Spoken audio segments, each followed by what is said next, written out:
Hi everyone, this is Vinay from EduShastra Educations. Welcome to EduShastra Free University. Today we will be discussing the flash test solutions of Set-2 Quant 1. Before going to the solutions, let's briefly take a look about how the quantitative section of the GMAT looks like. That is, number of questions asked in it and the type of questions asked. So in quantitative section of the GMAT, we have 37 questions and we have 75 minutes time to answer these 37 questions. That is, roughly we have 2 minutes time to answer each question. Now, let's look about the type of questions asked in the quantitative section.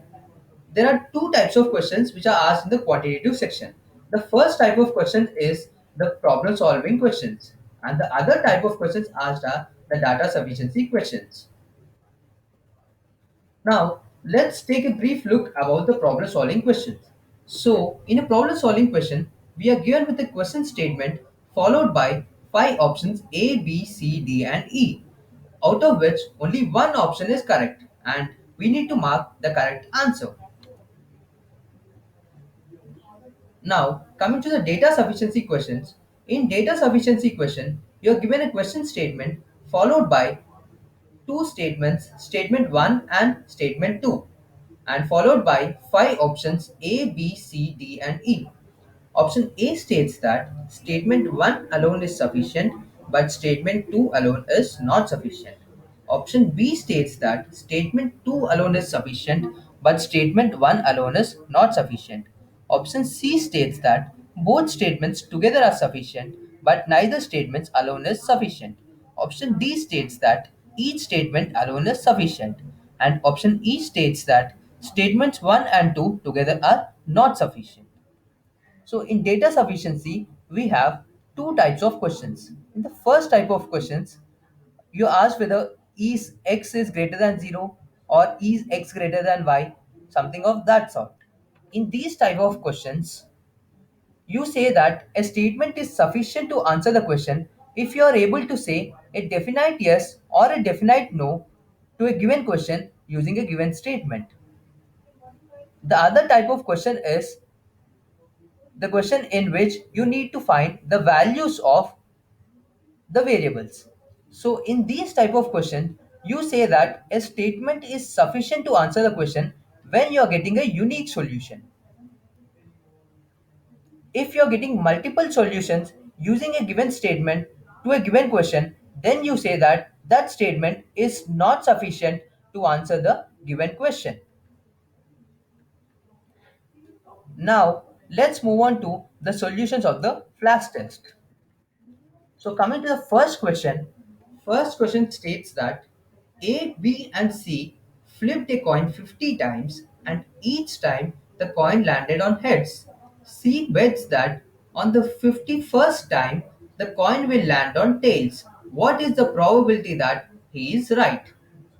So the most important point in this question is if the coin is tossed for the 50 times and if the coin is tossed for the 51st time, all these events are independent events. That is, the probability of getting the tails on the 51st time is independent on the outcome which I am getting in the first 50 times. So the probability of getting it tails on the 51st time would be simply 1 by 2. So the answer for this question would be 1 by 2. That is, none of the above would be the right option. Now moving to the second question. Second question states that if m and n are integers and x star y is defined as minus 1 whole power x plus minus 1 whole power y plus minus 1 whole power x into minus 1 whole power y, then what is the value of m star n? So statement 1 states that m star n is equal to 2 plus minus 1 whole power m into minus 1 whole to the power n. And statement 2 states that minus 1 whole power m into minus 1 whole power n is equal to 1. So let's first define m star n. So m star n is given as minus 1 whole power m plus minus 1 whole power n plus minus 1 whole power m into minus 1 whole power n. So Using the statement 1 states that m star n is equal to 2 plus minus 1 whole power m into minus 1 whole power n. So the value of this is given as 2 plus minus 1 whole power m into minus 1 whole power n. As minus 1 whole power m into minus 1 whole power n is same on both sides, I can cancel out these two terms. So now I'm left with minus 1 whole power m plus minus 1 whole power n is equal to 2. But I know that the maximum value of minus 1 whole power m is 1. Similarly, the maximum value of minus 1 whole power n is 1. So the summation of these two terms would be equal to 2 only when individually these two attain their maximum values. That is, these two terms attain the value of 1.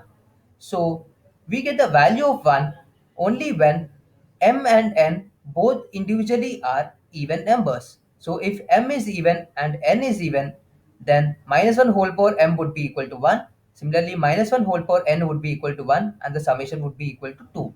So the conclusion from the first statement would be m comma n both are even numbers. Now I need to find the value of m star n using this first conclusion. So if both m comma n are even, then m star n is defined as minus 1 whole power m minus 1 whole power n plus minus 1 whole power m into minus 1 whole power n. So if m is even, the value of minus 1 whole power m would be minus 1 whole power an even number, that would be 1, and here minus 1 whole power n, that is minus 1 whole power an even number, here also will be getting a value of 1, plus minus 1 whole power an even number into minus 1 whole power an odd number. So that would be again 1 into 1, so the product would be 1. So this value would be 3. So as I'm able to find a unique answer using statement 1, I would say that statement 1 would be sufficient to answer the question. Now let's look about the statement 2. Statement 2 states that minus 1 whole power m into minus 1 whole power n is equal to 1. So the product of these two numbers would be 1 when both the numbers are minus 1 or both the numbers are 1s. So both the numbers are minus 1 implies that both the numbers m and n are odd. So here I'll be getting two cases. The case 1 is in which both the numbers are minus 1s, that is both m comma n are odd, and the second case is in which both the numbers are 1s. Both the numbers would be 1s only when both m and n are even numbers. So the second case would be m comma n are even numbers. So let's try to find the value of m star n when both m comma n are odd. That is for the first case. So if both m comma n are odd, so minus 1 whole to the power of an odd number would be minus 1, plus minus 1 whole to the power of an odd number would again be minus 1, plus minus 1 whole to the power of odd number into minus 1 whole to the power of an odd number. So minus 1 into minus 1, that would be plus 1. So if I cancel out these two terms, so I'll be left with minus 1. So the answer for my first case, that is the value of m star n for the first case, would be minus 1. And for the second case, we already found it in the previous statement. So this value would be 3. As I'm getting multiple answers, so I would say that statement 2 would not be sufficient to answer the given question. So the right answer would be option A. That is, statement 1 alone is sufficient, but statement 2 alone is not sufficient.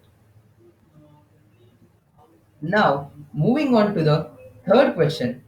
Third question states that find the remainder when 14 power 15 power 16 is divided by 5.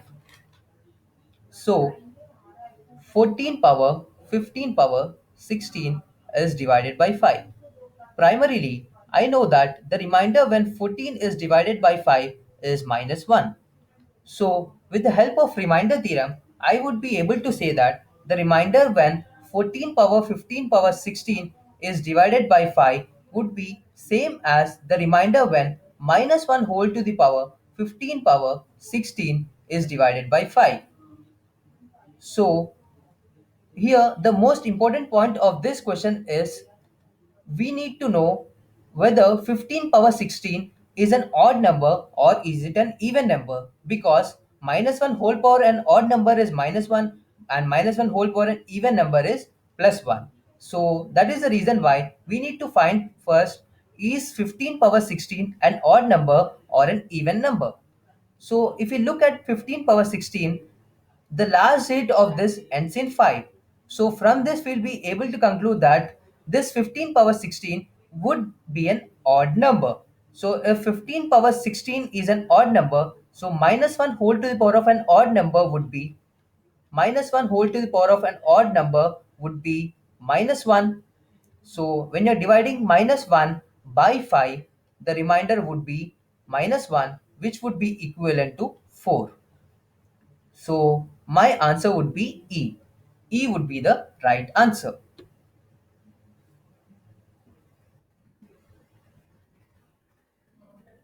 Now, coming to the fourth question.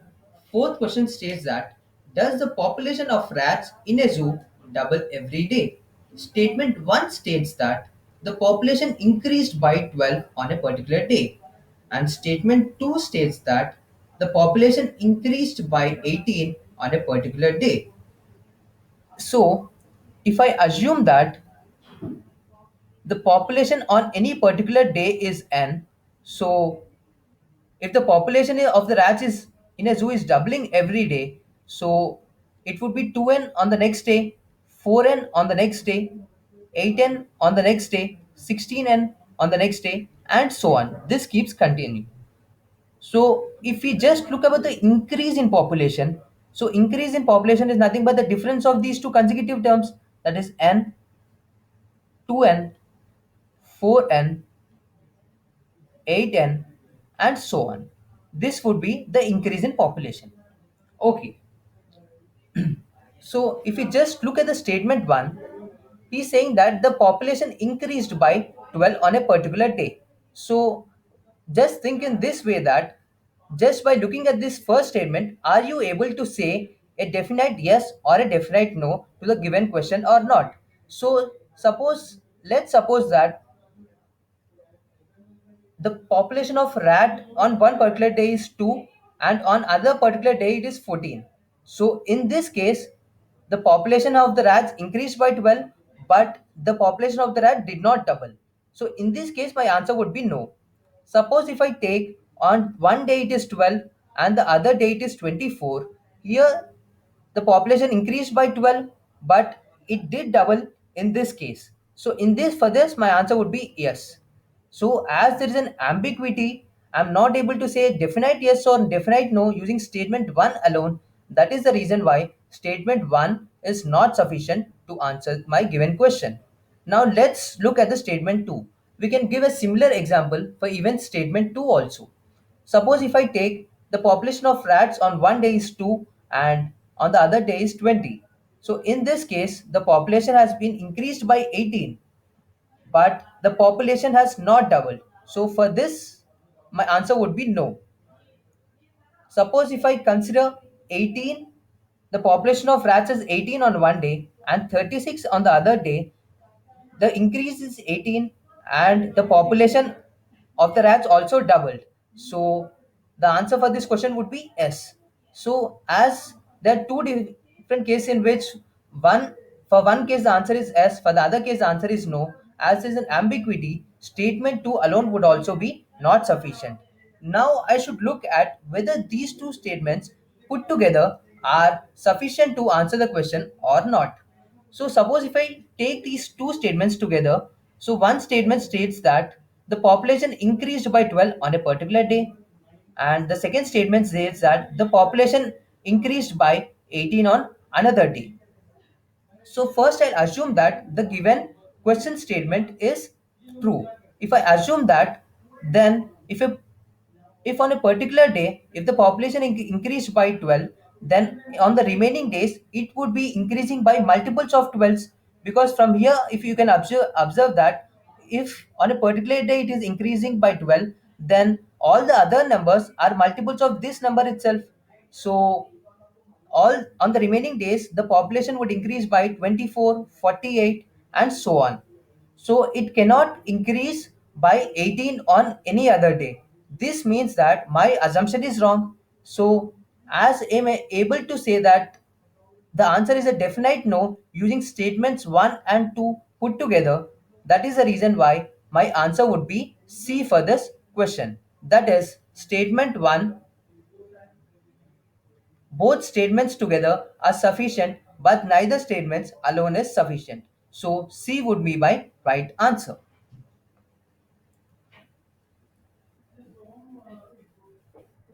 Now, coming to the fifth question, what is the value of M?